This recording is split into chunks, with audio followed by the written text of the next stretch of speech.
Make a change by helping your car's engine perform efficiently with the new air filter from Filterheads.com.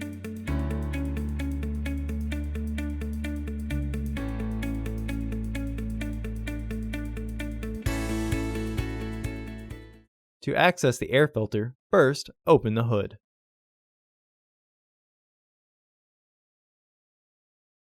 The air filter is located here.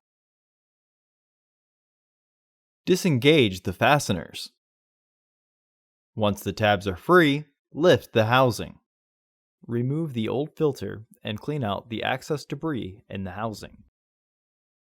Install your new AF3984 filter into the housing.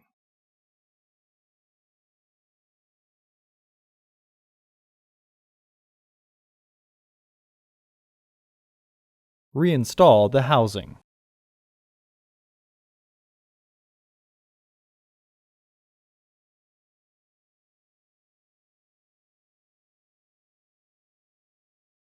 Re-engage the fasteners.